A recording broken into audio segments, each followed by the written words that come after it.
देखो अभी अपन पढ़ेंगे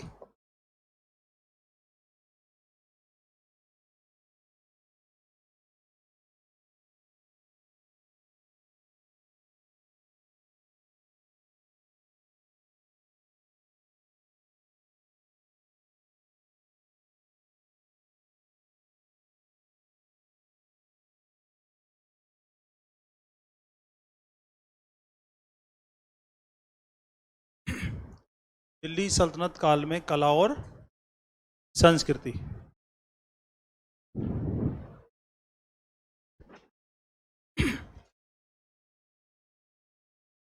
दिल्ली शासकों दिल्ली शासकों की जो संस्कृति थी भारत में, ठीक है ना, ये फारसी संस्कृति है। ये कौन सी संस्कृति है? तुर्कों ने भारत में जिस कल्चर को लागू किया वो फारसी संस्कृति थी। तो अगर अपन भाषा की बात करेंगे, इसमें अपन बात करेंगे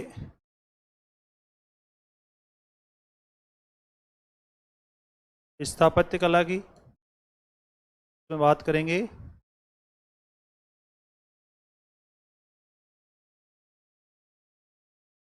भाषा साहित्य और शिक्षा की,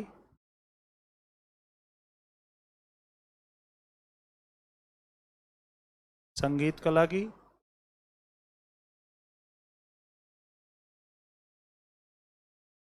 चित्रकला की, इनकी बात करेंगे अपन। दिल्ली सल्तनत में अपन बेसिकली इन सब की बात करेंगे।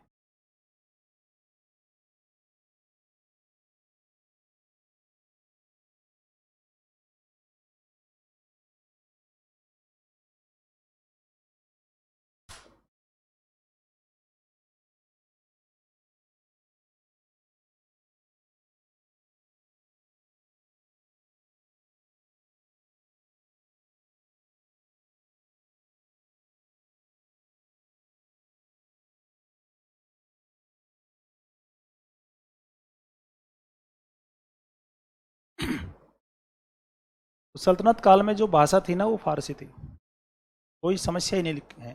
सल्तनत काल में कौन सी भाषा थी? फारसी भाषा थी।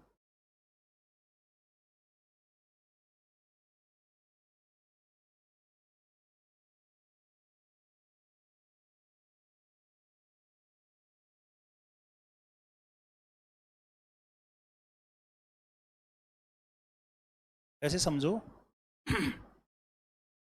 जब अरब मुसलमानों ने ईरान को जीत लिया, पर्सिया, फारस, जिसको आज अपन मेसोपोटामिया कहते हैं, ईरान इराक वाला क्षेत्र कहते हैं, वो वाला क्षेत्र। तो जब अरब मुसलमानों ने ईरान को जीत लिया, पर्सिया को जीत लिया, फारस को जीत लिया, तो उन्होंने ईरान को जीत तो लिया, उनका राज्य तो जीत लिया, लेकिन अरब मुसलमानों ने पर्सियन कल्चर के सामने सरेंडर कर दिया।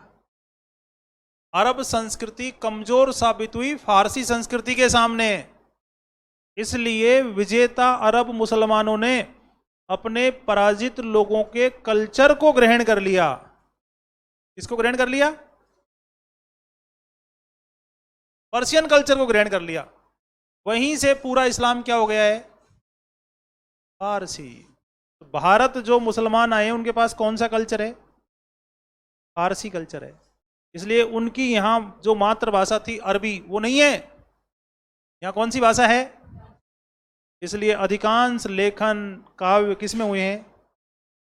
हालांकि उर्दू का भी जन्म होना शुरू हो जाएगा, हिंदी भी आ जाएगी, लेकिन फिर भी अधिकांश भाषा, अधिकांश साहित्य लेखन किस में है? फारसी में। पारसी नहीं, फारसी। फारसी। तो अपन पता चल गया सल्तनत काल की भाषा क्या है? फारसी। अब इसमें सबसे पहले मैं आपको बताता हूँ शिक्षा के बारे में, अपना फेवरेट टॉपिक है ना, एजुकेशन, शिक्षा।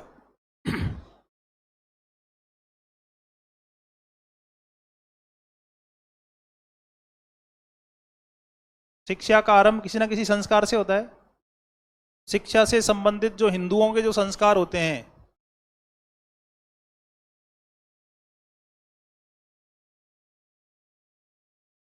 वो पहला संस्कार होता है उपनयन, और शिक्षा पूरी होती है समावर्तन से। समावर्तन को हिंदू क्या कहते हैं? स्नान संस्कार। इस स्नान संस्कार से ही तो आपका क्या बना है? स्नातक बना है ना। तो अपन तो बात करेंगे किसकी? मुस्लिम शिक्षा की बात कर रहे हैं। किसकी बात कर रहे हैं? तो मुसलमानों में शिक्षा का प्रारंभ होता है बिस्मिल्लाह से।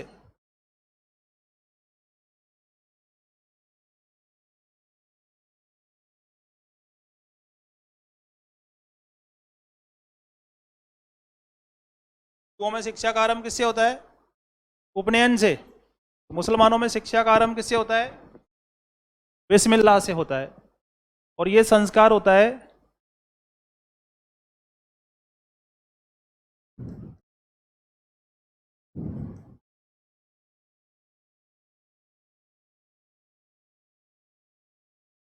जब मुस्लिम बच्चे की आयु कितनी होती है?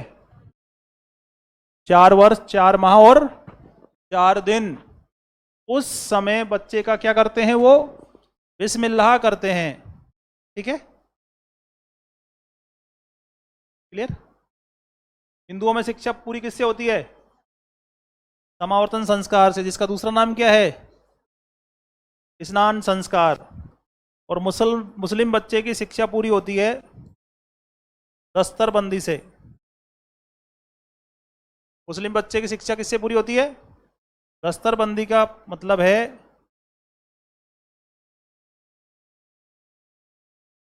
शिक्षा पूर्ण होने पर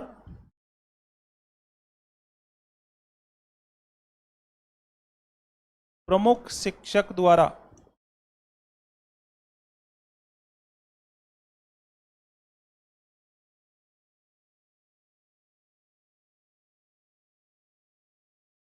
छात्र के सिर पर पगड़ी बांधना।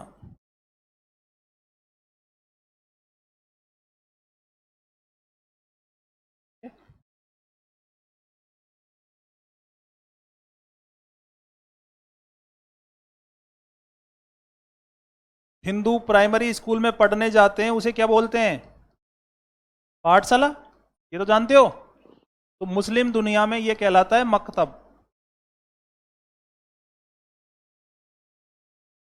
और हिंदू उच्च शिक्षा पढ़ने जाते थे कहाँ? गुरुकुल में, आश्रम में, विहार में, मठ में। और ये मुसलमानों में क्या होता है? मदरसा।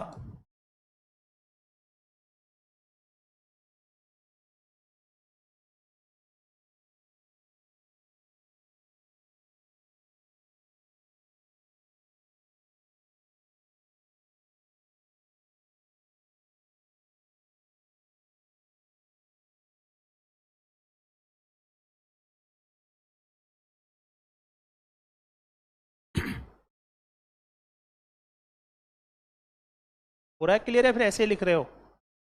मुस्कान ऐसे ही लिख रहे हैं? पता चल रहा है क्या चल रहा है? क्या चल रहा है बताओ?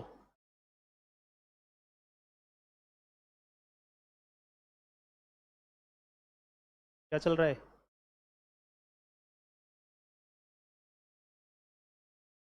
मुस्लिम शिक्षा चल रही है। तो हिंदुओं में शिक्षा का आरंभ किस संस्कार से होता है? उपनयन से। कब? कितने वर्ष की आयु में? हिंदू वो ब्राह्मण, क्षत्रिय और वैश्य सबका उपनयन की आयु अलग अलग है। किसी का 7 वर्ष है, किसी का 9 वर्ष है, किसी का 10 वर्ष है। आयु का निर्धारण नहीं है। तो हिंदुओं में शिक्षा का आरंभ किससे होता है? उपनयन संस्कार से। और मुसलमानों में होता है बिस्मिल्लाह से। कब? 4 वर्ष 4 माह और हिंदुओं में शिक्षा किससे पूरी होती है? समावर्तन से। और मुसलमानों में जब हिंदुओं में शिक्षा पूरी हो जाती है तो उस बच्चे का क्या करते हैं?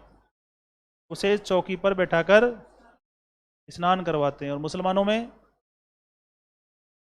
बच्चे के प्रमुख अध्यापक के द्वारा उसके सिर पर पगड़ी बांधी जाती है, जिसे दस्तरबंदी। क्लियर? हिंदुओं में प्राथमिक शिक्षा क्या कहलाती है? पाठशाला जा रहा हूं। और मुसलमान उसे क्या कहते हैं? मकतब। हिंदुओं में उच्च शिक्षा क्या होती है? गुरुकुल, आश्रम, मठ। और मुसलमानों में मदरसा। क्लियर? तुम सबका नाम रखा गया था कि नहीं रखा गया? बताओ तो सही। रखा गया था ना? तो उसको बोलते हैं नामकरण। हिंदुओं में नामकरण संस्कार होता है, उसको मुस्लिम बोलते हैं अकीका।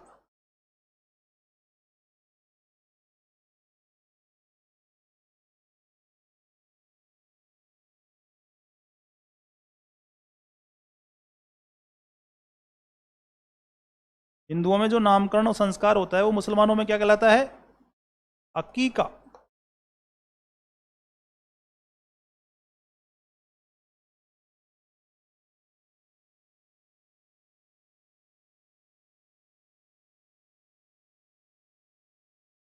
जब मुस्लिम बच्चे की चेंज करते हैं,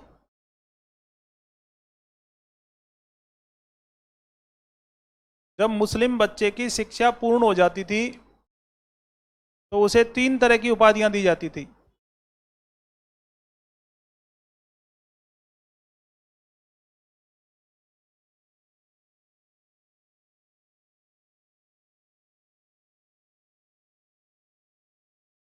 शिक्षा पूर्ण होने पर विद्यार्थी को 3 तरह की उपाधियां दी जाती थी। आमिल।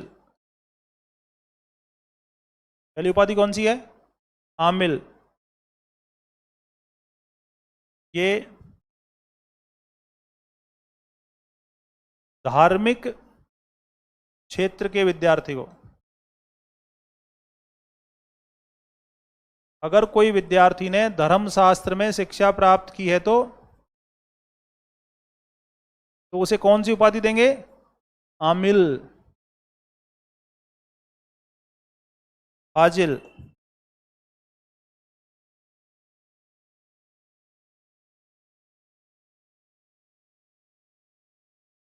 दर्शन शास्त्र के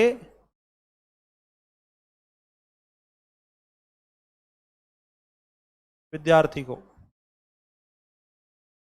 दर्शन शास्त्र के विद्यार्थी को क्या कहते थे? फाजिल।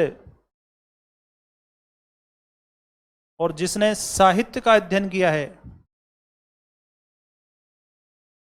उसे कामिल।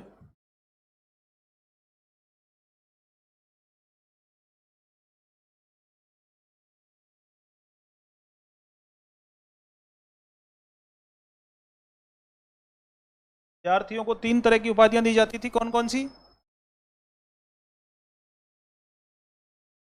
आमिल किस क्षेत्र के विद्यार्थी को? और फाजिल और कामिल साहित्य के विद्यार्थी को। क्या?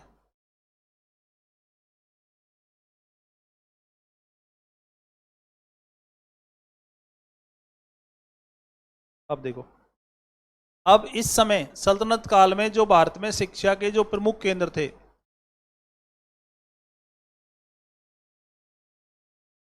एक तो बनारस है, काशी, ये तो हमेशा से ही रहेगा।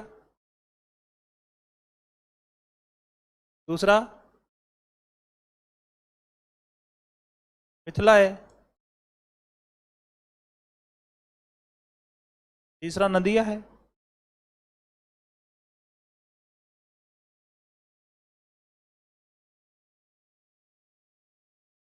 नदिया के जो दूसरी शाखाएं थी,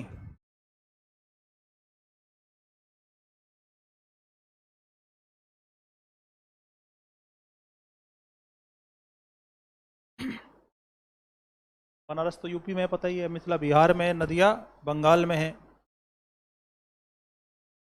नदिया का दूसरा नाम है नवदीप।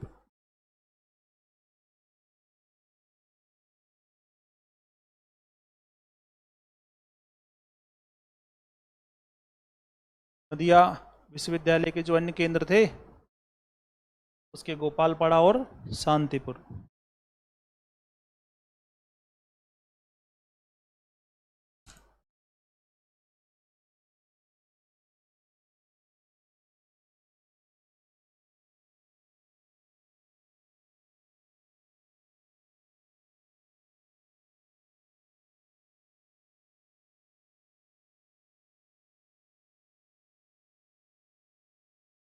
बना दिया। अपन पढ़ेंगे सल्तनत काल में मोहम्मद बिन तुगलक के समय एक यात्री आया था, इब्न बतूता। इब्न बतूता जो है वो हन्नौर में, दक्षिण भारत में हन्नौर में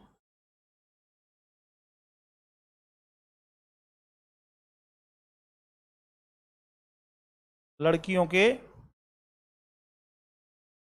13 स्कूलों का उल्लेख करता है। ये कहता है कि मैंने लड़कियों की कितनी स्कूलें देखी थी? 13।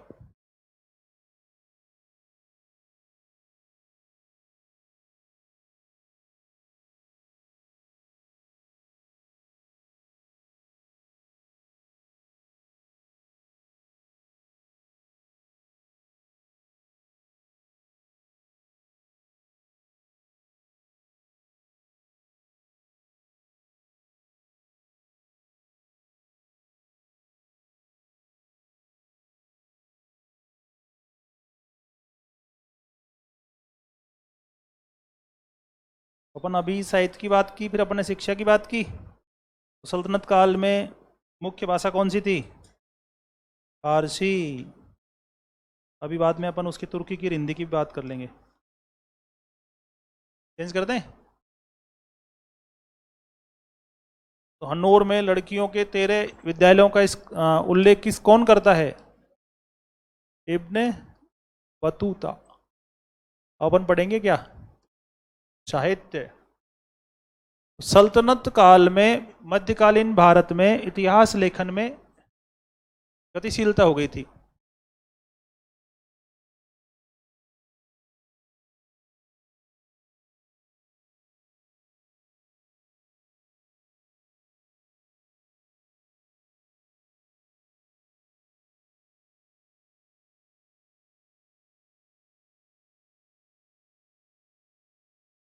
इतिहास लेखन में गतिशीलता के कारण सबसे पहला कारण यह है कि तुर्कों ने भारत में कागज का प्रचलन करवा दिया।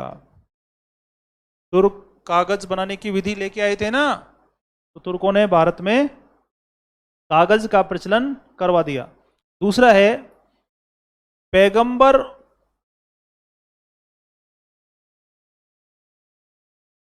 और खलीफाओं का चरित्र लेखन पवित्र कार्य समझा गया।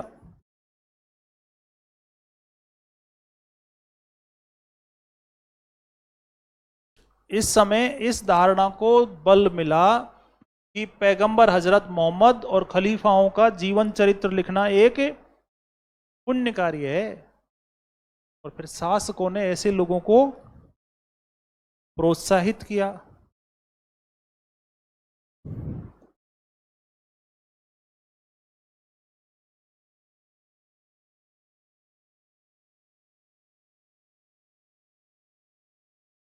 जो भी कोई लेखक होने का दावा करता था उसे शासक प्रोत्साहित कर रहे थे भाई।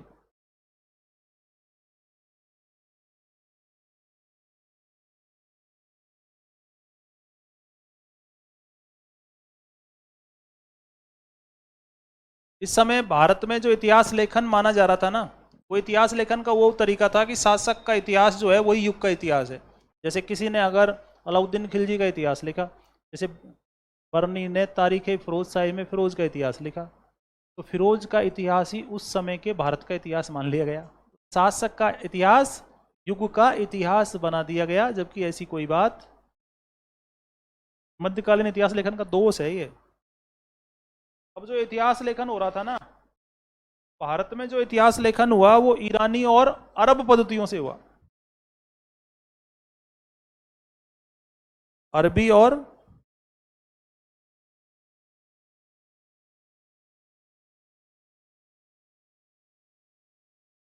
ईरानी पद्धति का मिश्रण।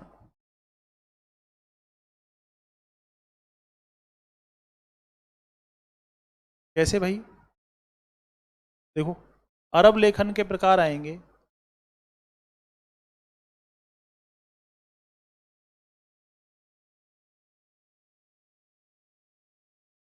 कहेंगे अरब लेखन के प्रकार।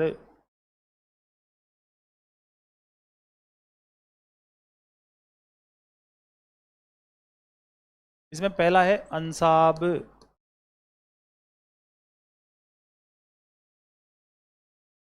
मगाजी, इनमें एक एक लाइन आएगी है ना। सीरत, अरब इतिहास लेखन में कुछ बातें आती हैं जैसे अंसाब, अंसाब का मतलब होता है वंशावलियाँ।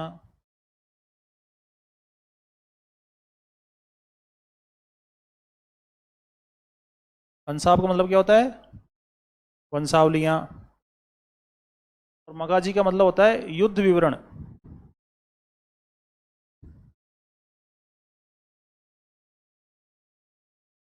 मगाजी का मतलब क्या है, युद्ध विवरण। और सीरत का मतलब होता है पैगंबर की जीवन घटनाएं।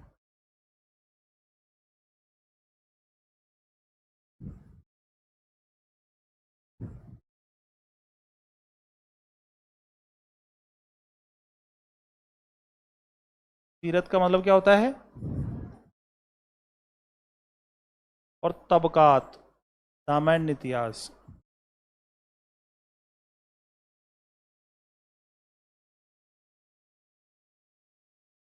तबकात का मतलब क्या होता है, सामान्य इतिहास।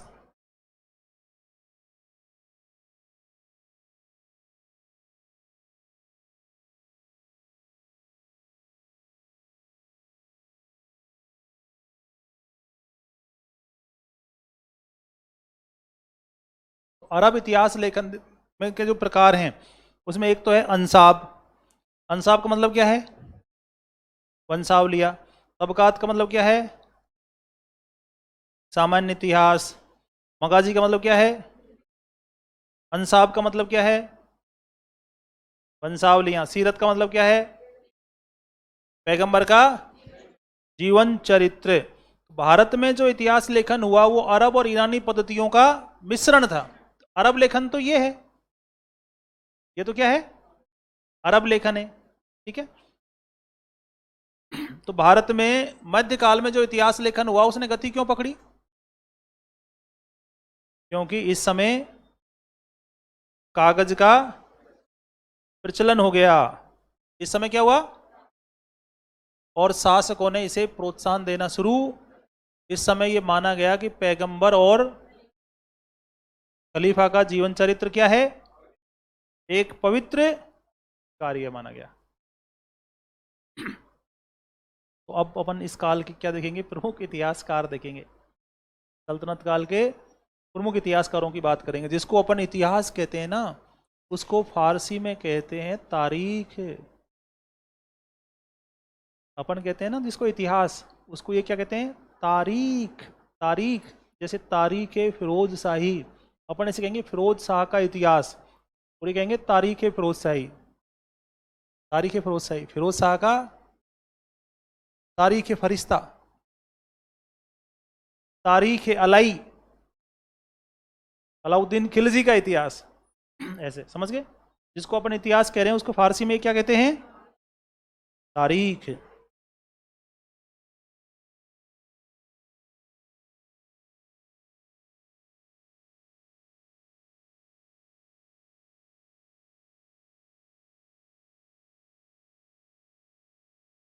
इसकी बात करेंगे अपन अब प्रमुख इतिहासकारों की। पहला है हसन निजामी। इसके समय था ये,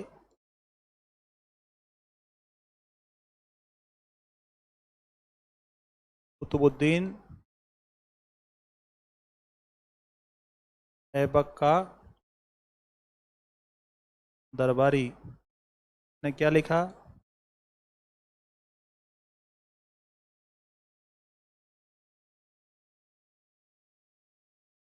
ताज उल मासिर। और ये ताज उल मासिर क्या है, सल्तनत का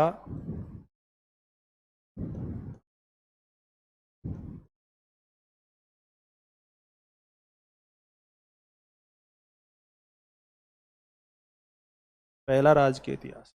ताजुल मासिर क्या है? संस्कृत का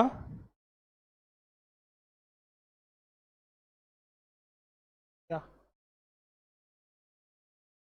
सल्तनत का पहला राजकीय इतिहास। तो ताजुल मासिर किसने लिखा है? हसन निजामी ने। ये किसका दरबारी था? उद्दीन ऐबक का।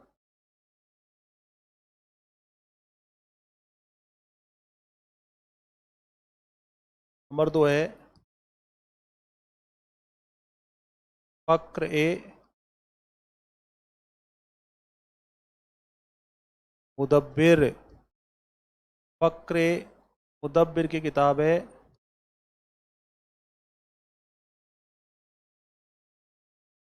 आदाब ए हर्ब व सुजात। फक्र ए मुदब्बिर की किताब का नाम क्या है? आदाब ए हर्ब व सुजात। का अर्थ क्या होता है?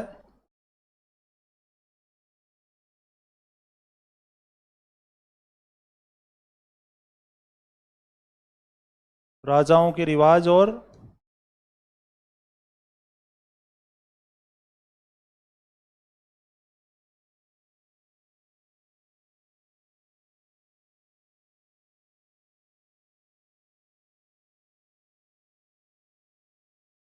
आदाब हर्ब व सुजात का अर्थ होता है राजाओं के रिवाज और प्रजा पर शासन। अपन फक्र मुदब्बिर की बात करें, ये मध्यकाल का पहला मुस्लिम विचारक था। फक्र मुदब्बिर क्या था? मध्यकाल का पहला मुस्लिम विचारक था। ठीक है। इस किताब में 40 अध्याय हैं।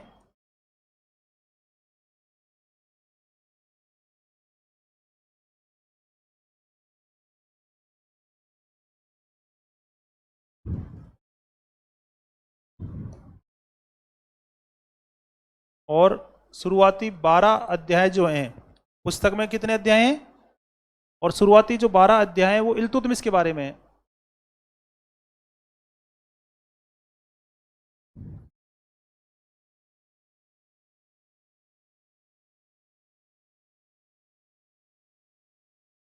और शेष 28 अध्याय में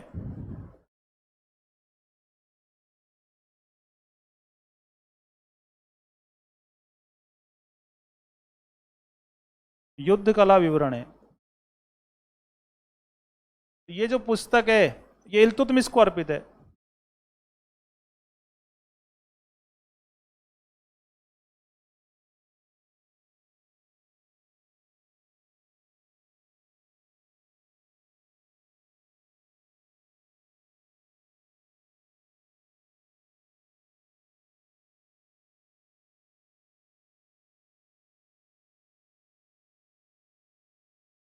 पुस्तक किसको अर्पित है? शमसुद्दीन इल्तुतमिश को अर्पित है।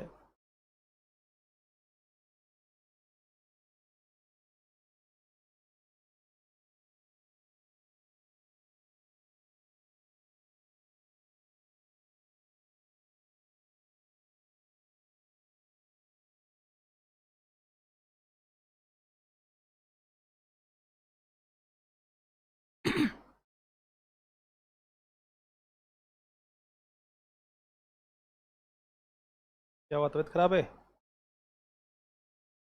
करा रहे? क्यों? खाना वाना टाइम पे नहीं खा रहे हो? चेंज कर दें?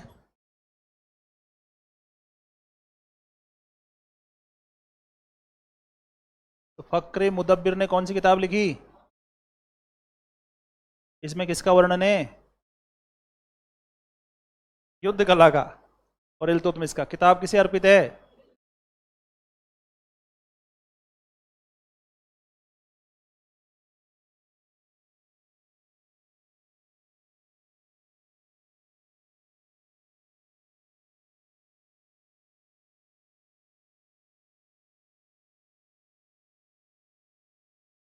मिनाजुद्दीन किसने लिखी?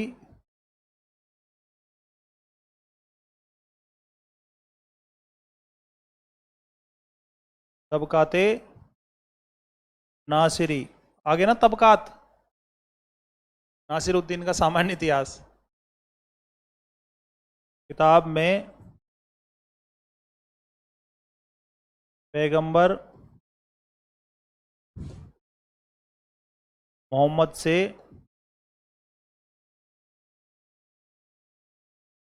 1260 ईस्वी तक का वर्णन है। और किताब सुल्तान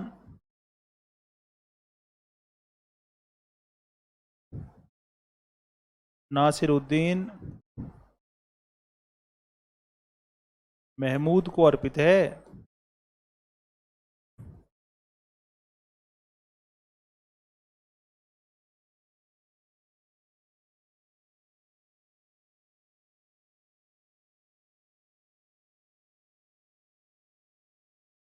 और फिर चौथा है जियाउद्दीन बरनी।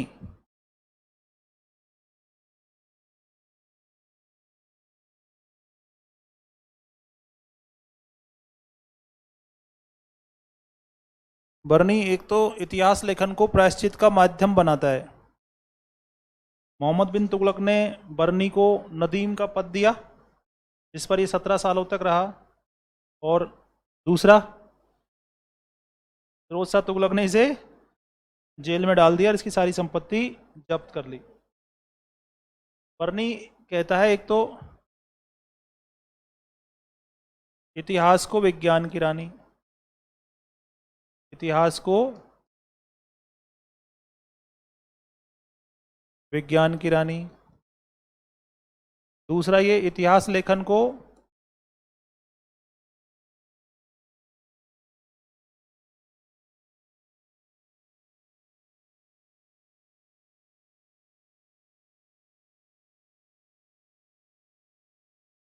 प्रायश्चित का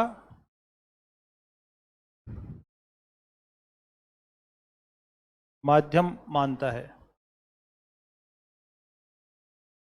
इसकी जो बुक्स हैं उसमें पहली है तारीख फिरोज शाही।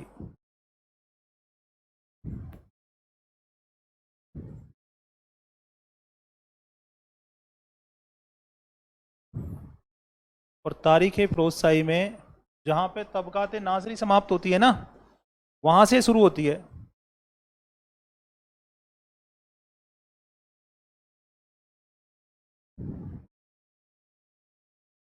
बारह सौ साठ से लेके 1357-58 तक का विवरण है किसमें? तारीख फिरोज शाही में। दूसरी किताब ये लिखता है हसरतनामा।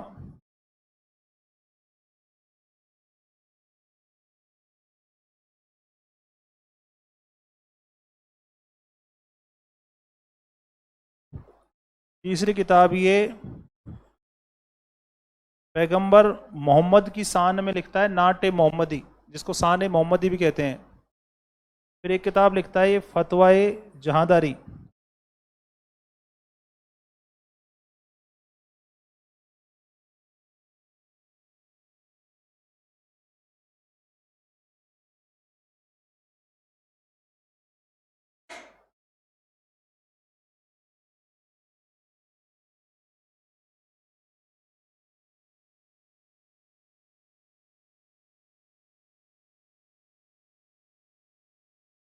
और बर्नी ने एक अपना माफ़ीनामा प्रस्तुत किया था।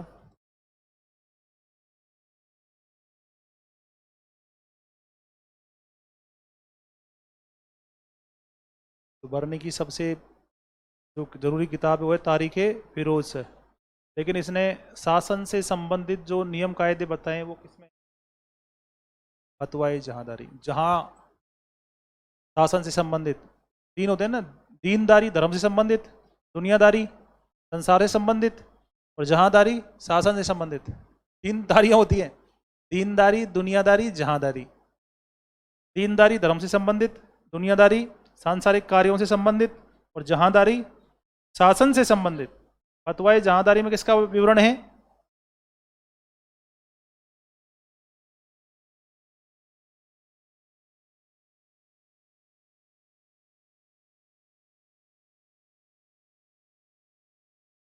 अगर वर्ड से याद कर लो तो कोई दिक्कत ही खत्म हो जाए कि जहांदारी का मतलब ही क्या होता है।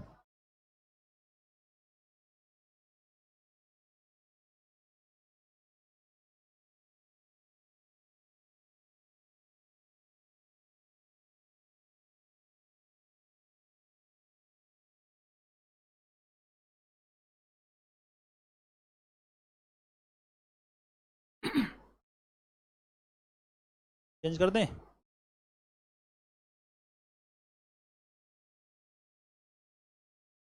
ख्वाजा अब्दुल मलिक इसामी अथवा अबू बकर इसामी। ख्वाजा अब्दुल मलिक इसामी अथवा अबू बकर इसामी। इसकी जो खास बात है, एमबीटी का मतलब मोहम्मद बिन तुगलक के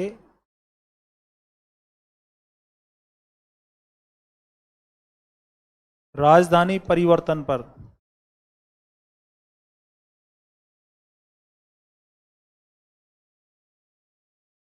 देवगिरी यानी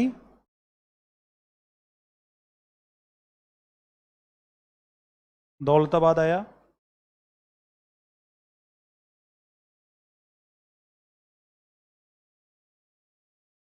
मोहम्मद बिन तुगलक राजधानी को दौलताबाद से देवगिरी ले आया था ना, वो दिल्ली से दौलताबाद देवगिरी ले आया था ना, ये भी बेचारा चपेट में आ गया और ये राजधानी दिल्ली से कहाँ गया, दौलताबाद। और यहाँ आके ये बहमनी राज्य के संस्थापक अलाउद्दीन हसन बहमन शाह का दरबारी हो गया।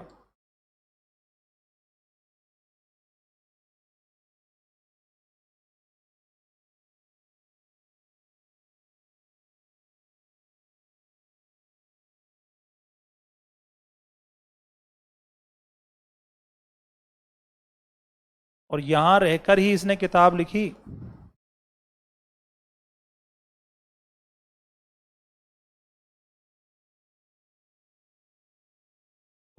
उस सलातीन, और इस किताब में ही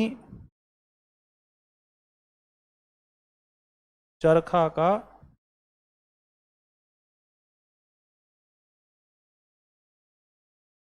पहला उल्लेख है।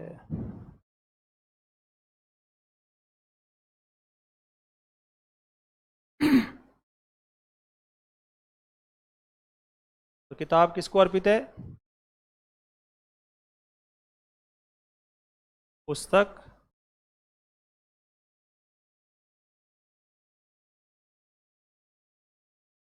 अलाउद्दीन हसन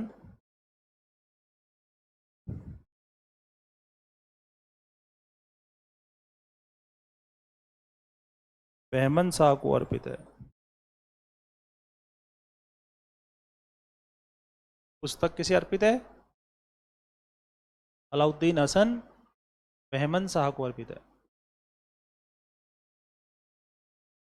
फिर बताओ मुझे, ताजुल मासिर किताब किसने लिखी, सन निजाम।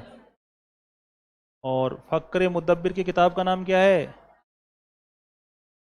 आदाब हर्ब व सुजात। बहुत बढ़िया। और मिनाजुद्दीन सिराज की किताब का नाम क्या है, तबकाते फक्र मुदब्बिर की किताब में कितने लेसन है, इसमें कौन सी नीति का उल्लेख है, युद्ध कला का। ये किताब किसे अर्पित है, सल्तनत का पहला राजकीय इतिहास कौन सा है, ताजुल मासिर, हसन निजामी की ताजुल मासिर। याद करो, ऐसे काम थोड़ी चलेगा। और तबकाते नासिरी में कब से कब तक का विवरण है, हजरत मोहम्मद से लेके 1260 तक। तबकाते नासिरी किताब किसे अर्पित है, नासिरुद्दीन महमूद को। किसे अर्पित है, ठीक है। और तारीख फिरोजशाही पुस्तक किसने लिखी, किसके ऊपर लिखी,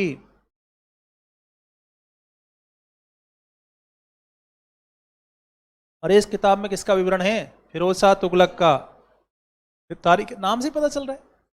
तारीख है फिरोज शाही, फिरोज शाह का इतिहास। तारीख है फिरोज शाही में किसका विवरण है?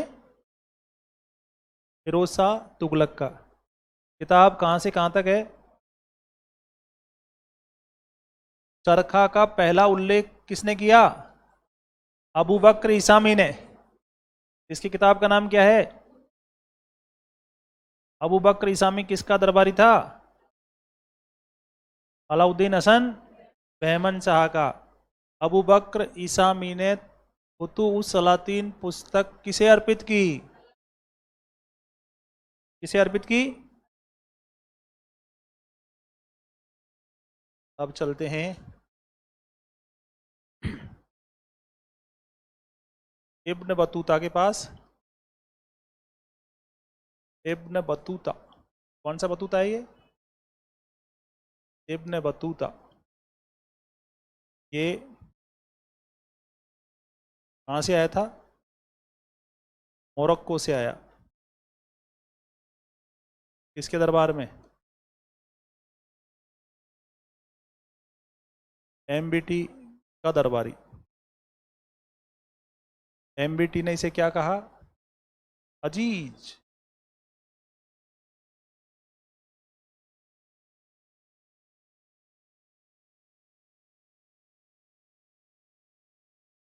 और एमबीटी ने इसे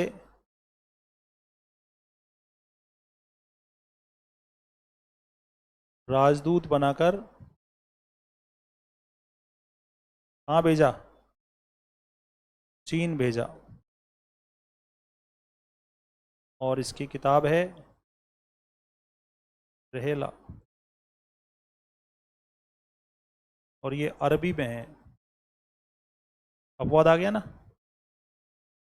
और इस किताब में एमबीटी की खूब आलोचना की है इसने। मोहम्मद बिन तुगलक की आलोचना की है।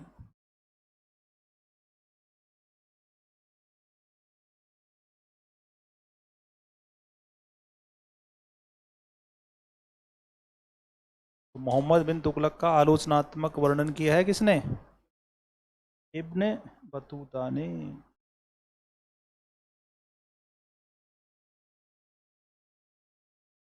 इब्न बतूता किस देश से आया था? मोरक्को से। किसके दरबार में आया था? मोहम्मद बिन तुगलक के दरबार।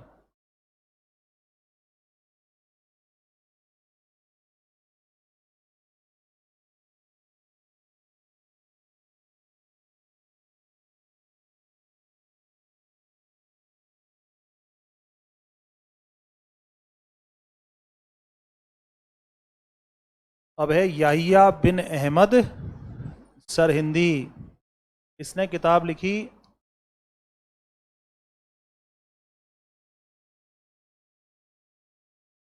तारीख मुबारक शाही।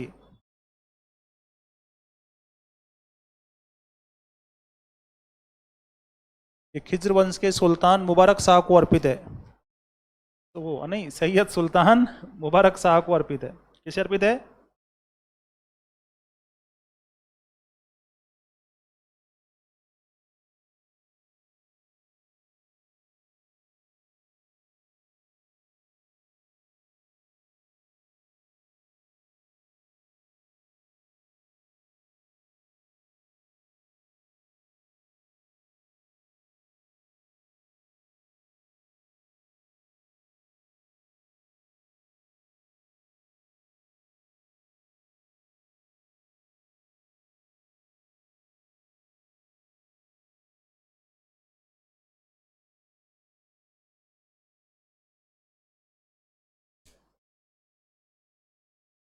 अब सबसे इंपॉर्टेंट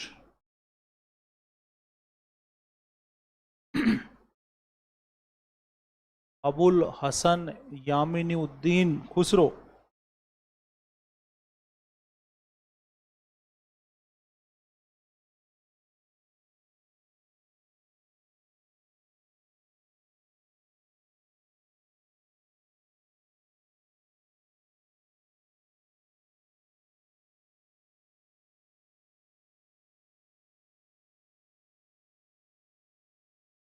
अथवा अमीर खुसरो।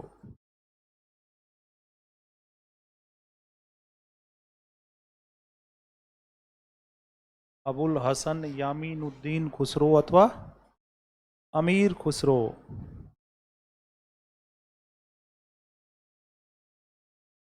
तो अमीर खुसरो के जो पिता थे वो ट्रांसऑक्सियाना से थे, मध्य एशिया से। जब वहाँ चंगेज खान का आक्रमण हो गया तो ये अपनी जान बचाने के लिए कहाँ गए? भारत आ गए। भारत में ही अमीर खुसरो का जन्म हुआ, पटियाली गांव में, उत्तर प्रदेश में। का जो जन्म हुआ वो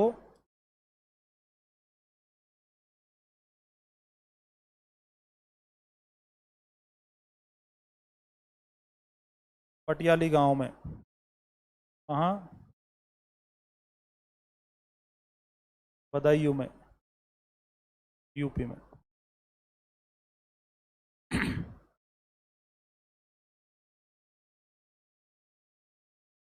खुसरो की जो उपाधियां हैं ना,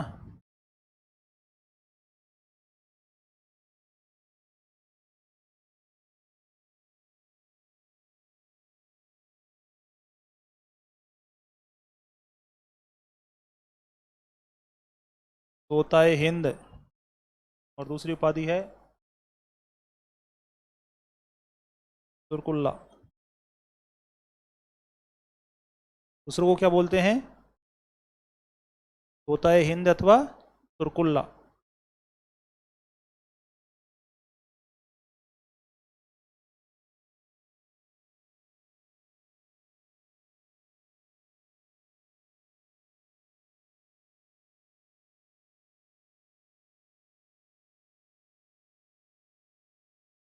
तारीख मुबारक शाही किताब किसने लिखी?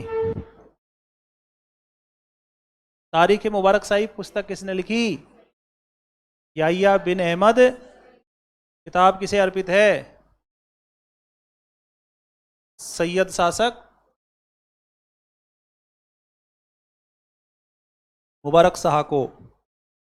चरखा का पहला उल्लेख किस पुस्तक में है?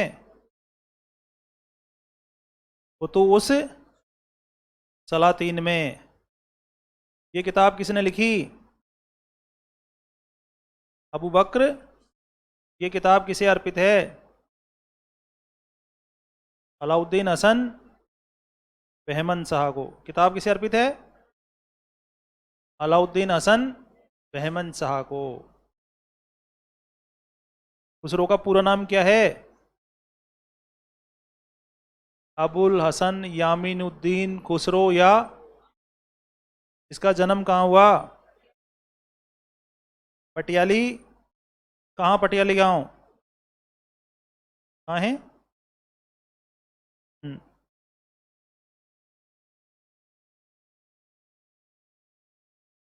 और रेहला किसने लिखा?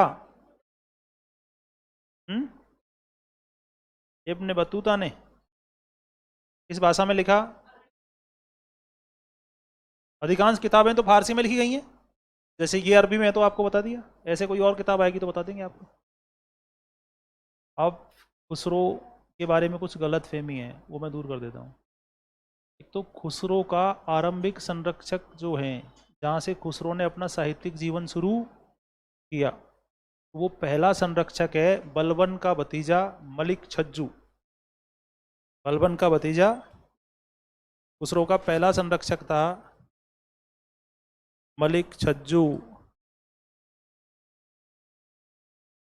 कौन था? मलिक छज्जू, जो कड़ा का सूबेदार था। जब वो विद्रोह करेगा अलाउद्दीन सुल्तान जलालुद्दीन खिलजी के समय, तो जलालुद्दीन खिलजी उसे हटा के और अलाउद्दीन खिलजी को भेजेगा। वो छोड़ो, वो वहाँ विषय में बात करेंगे। आप ऐसे समझो, खुसरो का पहला संरक्षक कौन था? कौन है ये? बलबन का भतीजा। दूसरा है बुगरा खान, बलबन का बेटा। बुगरा खान कौन है? और खुसरो का तीसरा संरक्षक है जो बलबन का सबसे बड़ा बेटा था, शहजादा मोहम्मद।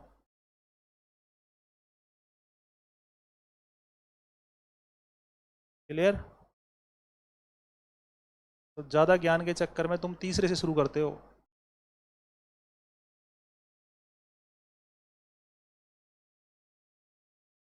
खुसरो ने अपना साहित्यिक जीवन कहाँ से शुरू किया?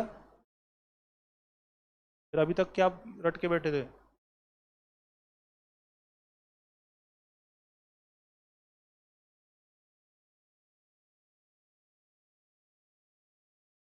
तो अमीर खुसरो और इसका एक मित्र था अमीर हसन दहलवी सिज्जी, ये दोनों 5 साल तक शहजादा मोहम्मद के साथ उत्तर पश्चिम में रहे, मुल्तान में रहे उसके साथ। और मंगोल आक्रमण में शहजादा मोहम्मद मारा गया, तो वहीं खुसरो भी मंगोलों के हाथों कैद हो गया था। अब जब ये वहां से जैसे तैसे छूटा तो इसने अपने स्वामी का मरासिया लिखा। क्या लिखा? मरासिया। ये मरासिया आप ऐसे मत समझा करो राजस्थानी कवियों की कोई बाप होती है। हाँ, ये फारसी में लिखे जा रहे हैं बहुत पहले से। मरासिया, मरे हुए व्यक्ति की, युद्ध में वीर गति प्राप्त व्यक्ति की शौर्य गाथा लिखना। तो ये 1285 की बात है या 84 की बात है, साल 2 साल ऊपर नीचे होगा, एग्जैक्ट पता नहीं है ना, क्योंकि बलबन 1285 में तो बेड भी पड़ गया था। तो 1284 के लास्ट में या 1285 के स्टार्टिंग की बात है। अरे अपने बड़े बेटे के, सबसे बेटे के शौक को वो सहन नहीं कर सका ना, तो उस समय खुसरो ने अपने स्वामी का मरासिया लिख दिया। तो आप जरा ढूंढ के बताओ लो राजस्थान में कौन सा कवि है जिसने उस समय मरासिया लिख दिया हो? राजपूत शासकों के मरासिया लिखे ना, मुगलों के समय तो लिखे हैं। फिर तो वहां भी करेक्शन करना राजस्थानी साहित्य में भी। मरासिये अपने राजस्थान वालों की कोई यूनिक धरोहर नहीं है। फारसी में लिखे जा रहे थे कब से मरासिये? और राजस्थान हिस्ट्री कल्चर जब पढ़ते हो तो वहां चिल्लाते रहते हो दिन भर कि जयमल राठौड़, कल्ला राठौड़ ने सिवाना दुर्ग पर पृथ्वीराज राठौड़ से पीथल से अपना मरासिया लिखवा दिया था। तो कल्ला राठौड़ अकेले ऐसे राठौड़ हैं, कल्ला राय मलोत। अब मैं कल्ला राठौड़ बोल रहा हूं तो आप चित्तौड़ पहुंच गए होंगे। वो अलग हैं, केवल नाम की सिमिलरिटी है। कल्ला मेड़तिया बोला करो। जो कल्ला जी मेड़ती हैं वो तो 1567-68 में चित्तौड़ युद्ध में काम आ गए, जो लोक देवता हैं, 4 हाथों वाले देवता। ये मैं दूसरे कल्ला राठौड़ की बात कर रहा हूं, नाम एक है। ये कल्ला राय मलोत बोला करो, कल्याणमल राय मलोत। ठीक है? कौन है ये? मालदेव के पोते। किसके पोते हैं? मालदेव के पोते। बस वो भी राठौड़ हैं, ये भी राठौड़ हैं। तो जब सिवाना पर मुगल सेनाएं, वही अकबर की सेनाएं आक्रमण करने आ गई थी, तय हो गया था युद्ध होएगा। सिवाना देने से मना कर दिया था ना कल्ला जी राठौड़ ने। अकबर ने बूंदी के सुरजन हाडा से कहा, सुरजन हाडा मैं चाहता हूं कि तुम अपनी पुत्री की शादी सलीम के साथ कर दो। जबकि पहले यह संधि हो चुकी थी कि बूंदी और मुगलों के वैवाहिक संबंध नहीं होंगे, यही बात थी। सुरजन आडार ने कल्ला जी राठौड़ की ओर देखा, कल्ला जी राठौड़ ने सुरजन आडा की ओर देखा, दोनों ने तुरंत तय कर लिया। कल्ला राठौड़ तुरंत खड़े हुए कि जहां पना ये शादी कैसे हो सकती है, कि क्यों, क्या दिक्कत है भाई? कि वो मेरी वागदत्ता हो चुकी है, यानी मेरी शादी उससे तय हो चुकी है। अकबर इतना तो समझदार था ही, उसने कहा यार ये सौदा तो अभी हुआ है। तो कल्ला जी अगले दिन से ही क्या है, केसरिया बाना पहनकर दरबार में आने लग गए। सब देखे यार ये केसरिया पहन के क्यों आता है रोजाना? तापा तो समझ में आता है, ये पूरे कपड़े केसरिया पहन के क्यों आता है? तो वो एक मुगल बख्शी ने उनसे मजाक किया, तो उन्होंने तुरंत तलवार उठाई और उसका सिर काट दिया। फिर वो वहां से आगे कहाँ? सिवाना। बूंदी के लेने आएंगे, सिवाना आगे, सिवाना जागीर में था ना उनके पास। अब अकबर को ये अपमान कैसे बर्दाश्त हो, कमीर बख्शी मार दिया उसके दरबार में। तो उसने सेनाएं भेजी, सेनाओं ने आके सिवाना घेर लिया। अब कल्ला राठौड़ के समझ में आया कि यार ये तो अपनी जो वागदत्ता है वो तो बूंदी में बैठी है, अपने अपने का उसके कारण ये इतनी सारी राड़ फैल गई है। अब पहले ऐसे है जैसे कल्ला राठौड़ ने वह कह दिया कि वो बूंदी की राजकुमारी मेरी वागदत्ता है, और उसके पिताजी ने हाँ कर दी, तो अब वो शादी नहीं करेगी दूसरी। इतनी इगोइस्टिक थी महिलाएं। और अब तो तलाक के भी जश्न होते हैं, नहीं? तो कल्लाजी राठौड़ उस घेरेबंदी के बीच में दुर्ग से निकले और रातों रात कहाँ पहुंचे? कहाँ है सिवाना, कहाँ है बूंदी? फिर कौन सी मोटरसाइकिल होगी उनके पास? स्प्लेंडर तो होगी, हार्ले होगी। कमल जी कह रहे हैं हार्ले डेविडसन होगी। वो भी बैठी इंतजार कर रही थी। उसने कहा आप कैसे पति हो, मुझे पत्नी मान लिया और मैं यहाँ बैठी हूं। उसे लेके आए कहाँ? सिवाना। और उधर मुगलों की घेराबंदी हो रखी है दुर्ग की।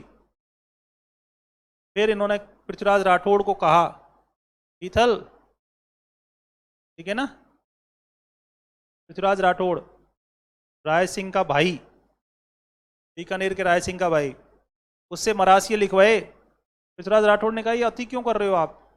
क्यों? कि मरासिये मरे हुए के लिखे जाते हैं? ये कवि श्रेष्ठ, तू जैसा जैसा लिखेगा मैं वैसा वैसा युद्ध करता हुआ मारा जाऊंगा। लिख तो सही।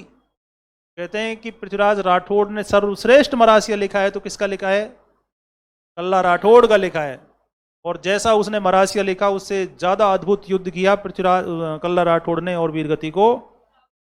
तो उसके बारे में वो दुआ है ना, किला अणखलो यूं कहे आवे कल्ला राठौड़, मोह सिर उतरे मेहणों तो सिर बांधे मोड़। मोह सिर उतरे मेहणों तो सिर बांधे मोड़, किला अणखला यूं कहे आओ कल्ला राठौड़। मेरा सिर उतारना पड़ेगा सिवाना लेने के लिए, ऐसे तुमको सिवाना नहीं मिलेगा। ठीक है? ये मरासिया कब लिखा गया है? 1590 के आसपास। और ये जिस मरासिया की मैं बात कर रहा हूं वो कब लिखा गया है? इसे करेक्ट करवाना जब राजस्थान पढ़ो, कोई ऐसे चिल्लाए। मरासिया किसकी देन है? फारसी कवियों की देन है। किसकी देन है? तो अब शहजादा मोहम्मद मंगोलों से युद्ध करता हुआ मारा गया। और उस युद्ध का प्रत्यक्षदर्शी कौन था भाई? अरे अमीर खुसरो के साथ ही था ना वो। तो शहजादा मोहम्मद की मृत्यु के बाद मंगोलों ने अमीर खुसरो को भी तो कैद कर लिया था। तो उसने लाइव टेलीकास्ट लिखा मरासिये, और इतना जबरदस्त मरासिया लिखा उसने कि जिस किसी ने पढ़ा वो रो पड़ा और कहे यार ये किसने लिखा? खुसरो ने। अमीर नहीं है अब तक वो, अभी तक वो अबुल हसन यामिनुद्दीन खुसरो ही है। अमीर तो पदवी है ना, सिपह सालार, अमीर, मलिक, खान, अमीर तो पद है ना। ये तो खुसरो ने लिखा, हो गया हिट। एक मरासिये ने खुसरो को अमीर खुसरो बना दिया। तो फिर यहां से खुसरो का पूरा जीवन शुरू। और बलबन के बाद सुल्तान कौन बना? कैकूबाद। कौन बना? कैकूबाद ने खुसरो से कहा कि आप कुछ लिखो। फिर उसने लिखा किरान उस सादेन। क्या लिखा उसने? किरान उस सादेन, पहली रचना अमीर खुसरो की। ठीक है? तो अपन जो खुसरो के जो संरक्षक पढ़ते हैं कि भाई खुसरो किस किस सुल्तान के दरबार में रहा, तो आप देख लो आप कौन सा है।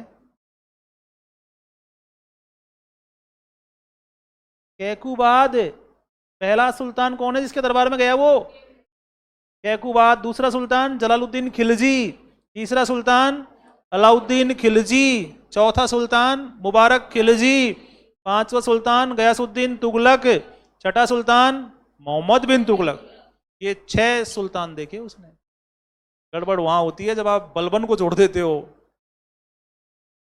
इसलिए लिखते हो 6 या 7। 6 या 7 नहीं, केवल 6। तो अमीर खुसरो ने दिल्ली सल्तनत में कितने सुल्तानों का कार्यकाल देखा? अब तो गिना दिए मैंने। यहां है जवाब। ये पता होगा तो कभी गलती नहीं करोगे।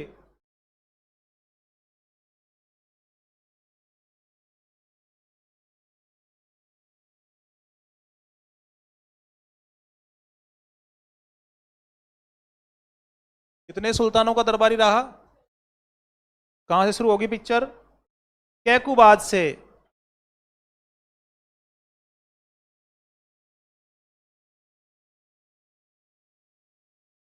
सुल्तान कैकुबाद, दूसरा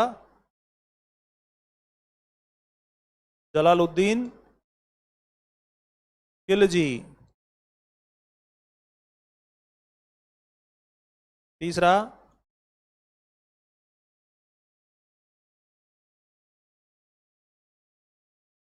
अलाउद्दीन खिलजी, चौथा मुबारक खिलजी, फिफ्थ गयासुद्दीन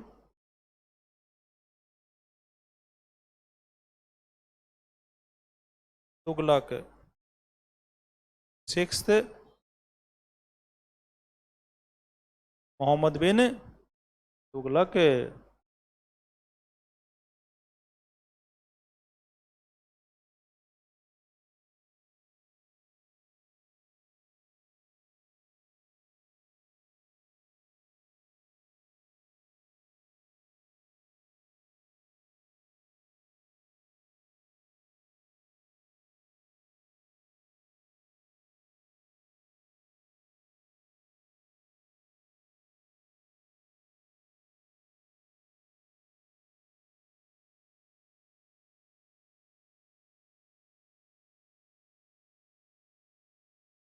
तो मीना पता चल गया।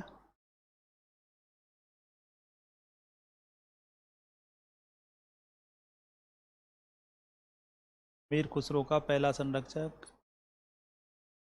बलबन का भतीजा मलिक चज्जू था। खुसरो ने पहली बार किस सुल्तान के दरबार में प्रवेश किया? और कैकुबाद ने कहा तो अमीर खुसरो कुछ लिखो फिर। तो उसकी पहली रचना जो उसने लिखी किरानुस शादेन, जिसमें शहजादा मोहम्मद के मरने और मंगोलों द्वारा अमीर खुसरो के कैद होने का विवरण है। चेंज कर दूं?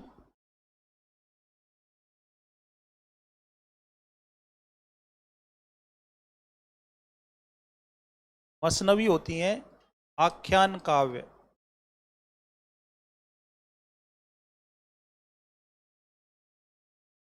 हाँ, हटाएगा इसे।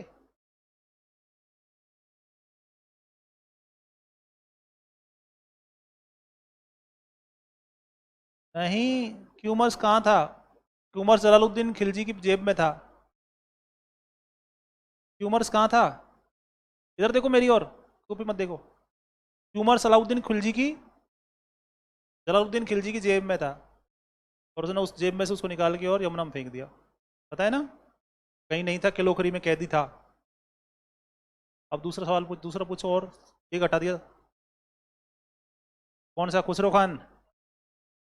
खुसरो खान तो मुबारक खिलजी की हत्या करके सुल्तान बनाए। उसके दरबार में कैसे जाएगा वो? खुसरो खान तो मुबारक खिलजी की हत्या करके बनाए ना। ये तो सवाल ही नहीं होना चाहिए था आपका। सवाल वहां होता कि बलबन क्यों नहीं, तो उसका जवाब मैंने स्टार्टिंग में ही दे दिया। का जवाब दे दिया ना आपको भाई। मती ब्रह्म एक ही होता है, शहजादा वो सुल्तान बलबन से शुरू करते हैं तो फिर ये 7 हो जाते हैं। तो उसी के लिए तो इतनी बातें कर रहा था मैं, ताकि आपको फॉरएवर याद रहे। जब मैं क्लास पढ़ाता हूँ तो यहीं यहीं रहो क्लास में ही, और मैं जो इतना सारा जो बोलता हूँ उसको कोशिश करो तुमको 10-5% याद रह जाए। ये एग्जाम में सवाल देंगे, अच्छा ये रहा। जब मैं स्पीच देता हूँ उस समय तुम बाहर घूमने चल जाते हो तरबूज लेने, और फिर आप लोगों को लगता है कि इस कॉपी में जो लिखा हुआ है इसको रट लेंगे। नहीं, वो तो नहीं हो पाएगा। कोशिश करके देख लो, रट के कितने दिन रट लो, देखें, करो कोशिश, देखें। नहीं, क्यों रे पीयूष? नहीं, तुमको तो मान लक्ष्य प्राप्त करना है, फिर भी उतना डेडिकेशन नहीं है। मुझे तो तुम लोगों को पढ़ाना ही होता है ना। फिर वही 7 बजे से पढ़ा रहा हूँ मैं, रोज ही पढ़ाता हूँ, नया थोड़ी है उसमें कुछ। और आप लोगों को जीवन में महान उद्देश्य प्राप्त करने हैं, फिर भी आप उत्साहहीन हैं, चेहरे आपके बुझे हुए हैं और मन आपका हताश है। और दिमाग आपका थक गया है, फिर कैसे आएगा रिजल्ट? ये तो ऐसे आने चाहिए बिल्कुल चमचमाते हुए, ये सम्राट अशोक के पिल्लर हैं, ये अभी पेंट हो गया है। और क्या, जब मन, हृदय उल्लासित होगा, मन प्रसन्न होगा, हृदय उल्लासित होगा, मन प्रसन्न होगा, शरीर स्वस्थ होगा, तो दिमाग तरोताजा फील करेगा, और ये सब फेस को रिफ्लेक्ट करेंगे, ये सब आपके फेस को रिफ्लेक्ट करेगा, है ना? तो अबुल हसन यामीनुद्दीन खुसरो कितने सुल्तानों का दरबारी था? ऐसे अपने हिसाब से मत काटो कि कितने सुल्तानों का कार्यकाल देखा, ऐसे नहीं होता, कितने सुल्तानों का। अब ऐसे कोई आदमी 100 साल जीत जाए तो उसने तो पूरा मामलूक वंश देखा नहीं? गण लो टोटल कितने हैं, 11 हैं क्या?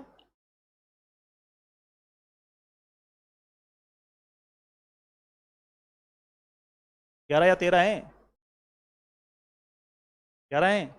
वो तो मैंने 11 सुल्तान थे, 84 साल की तो बात थी, और पूरा शतक पूरा कर गया तो 13 देख लेता, जलालुद्दीन खिलजी भी देख लेता, और भी देख लेता। दरबारी काउंट होते हैं, क्या काउंट होते हैं? तो अमीर खुसरो की रचनाओं में पहला है मसनवी अथवा आख्यान काव अथवा क्या, गजल। और ये कितनी है? ये पंचगज के नाम से फेमस है।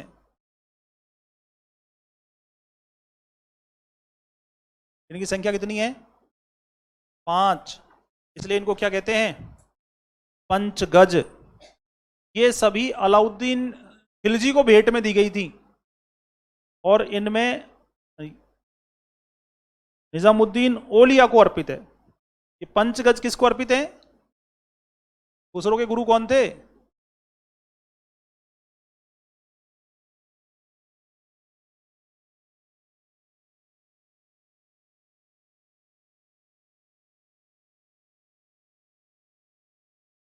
और ये किसे भेंट में दी गई?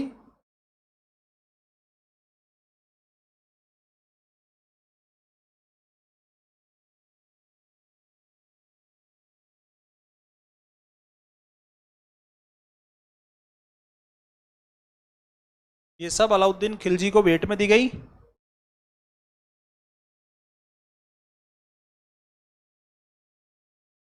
मतला उल अनवार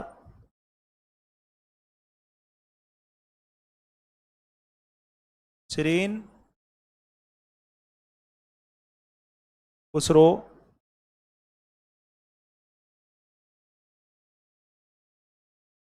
लैला मजनू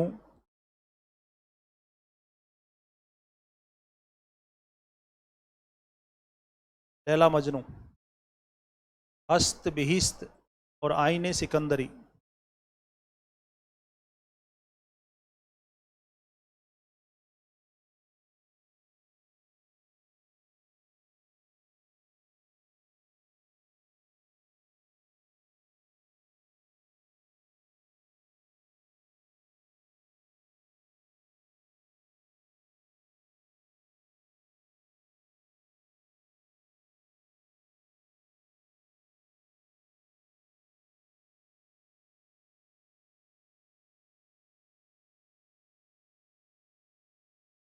तो खुसरो के पंचगज कौन कौन से हैं?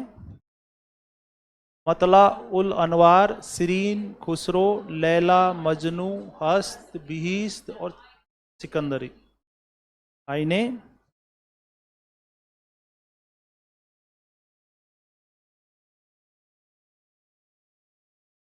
इसके बाद है 5 दीवान। दीवान क्या है? गजलों का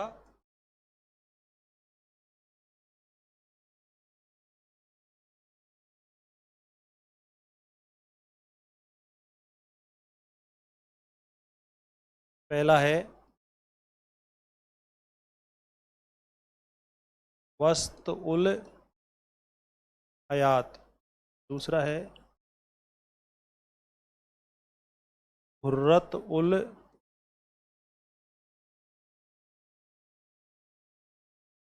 हो लिया। तीसरा है वाकिया न किया। पहला है वस्त उल हयात, दूसरा है गुर्रत उल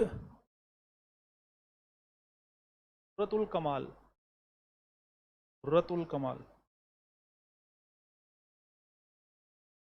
और तीसरा है वाकिया न किया, और चौथा है निहायत उल कमाल।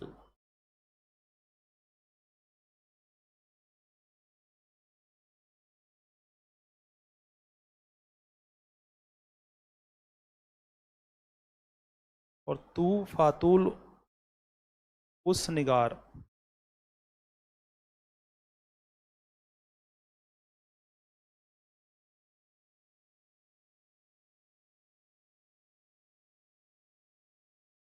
तू फातुल उस निगार।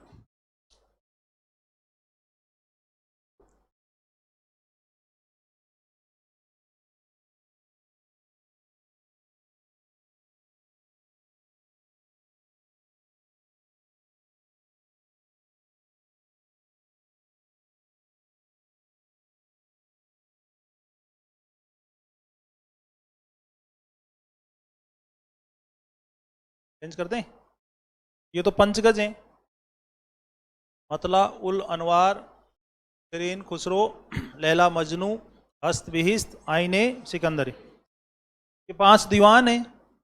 वस्तुल हयात, गुर्रतुल कमाल, वाकिया नकिया, निहायतुल कमाल, उतु तू फातुल उस निगार। अब है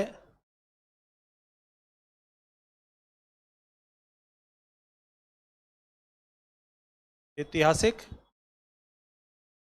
मसनवी। कौन सी मसनवी है?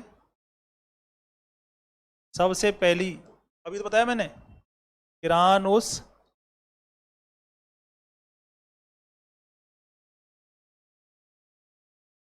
उस सादेन, इसमें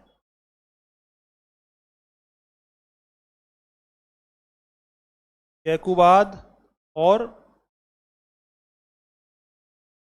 बुगरा खान का संवाद है, बाप बेटे का वार्तालाप है। और इसी किताब में खुसरो खान के मंगोलों के हाथों कैद होने और उसमें रिहा होने की जानकारी है। दूसरी है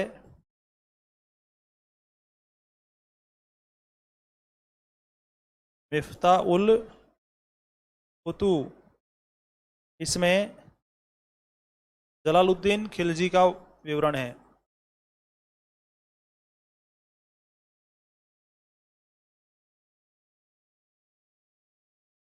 तीसरा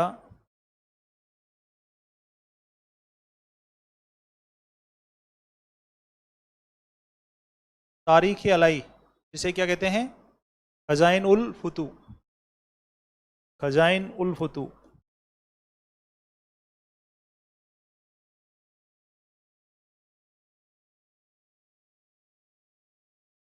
अथवा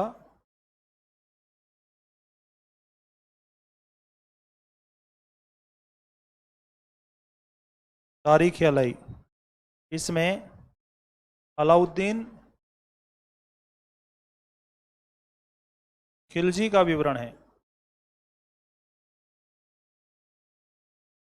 इसमें किसका विवरण है? अलाउद्दीन खिलजी का विवरण है। इसके बाद है आसिका,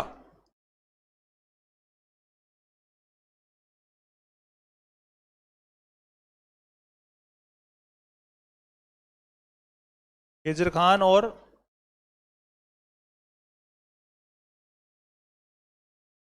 देवल रानी का वर्णन है। हूं सिपेयर,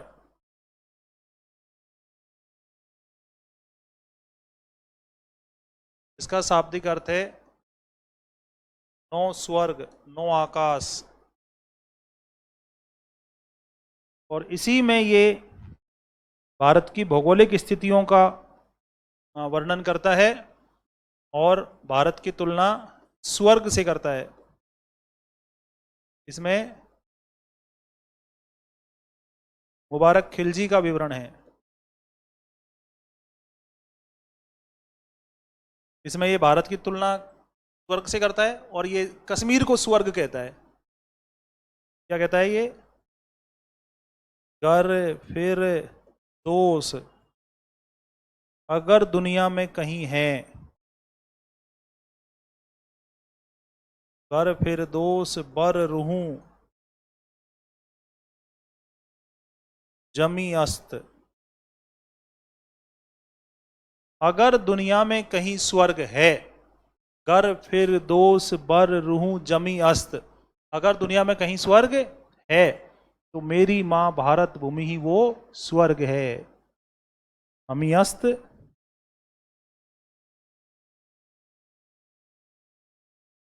अमी हस्त 3 बार कहता है हमी अस्त। और खुसरो की आखिरी किताब है तुगलकनामा। खुसरो की आखिरी किताब कौन सी है? तुगलकनामा। तुगलकनामा में वो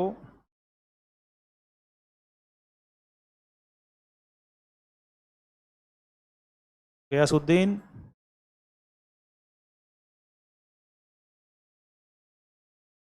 तुगलक का विवरण है। तुगलकनामा में किसका विवरण है? गयासुद्दीन तुगलक का विवरण है भाई।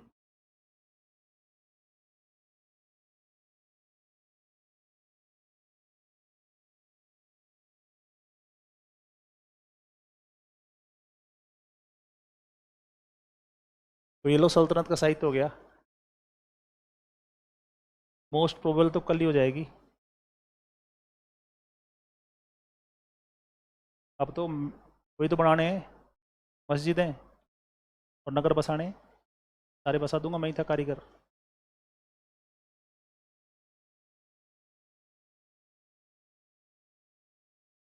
अमीर कुछ तो अच्छा मैं बता देता हूँ यार। ये तो देखो ऐतिहासिक मसनवी तो आपको सारी याद करनी है, इसमें मैं कुछ नहीं कर सकता। ये तो डिटेल है ना शासकों की, तो ये तो सारी इंपॉर्टेंट है। बाकी मैं बता देता हूँ क्या आएगा। कम बार होता है जब मैं कहता हूँ क्या आएगा।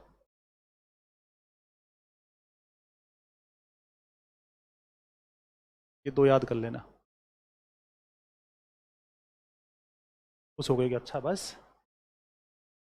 और फिर सारी किताबें पूछ ली, फिर क्या करोगी मीना? सारी याद है।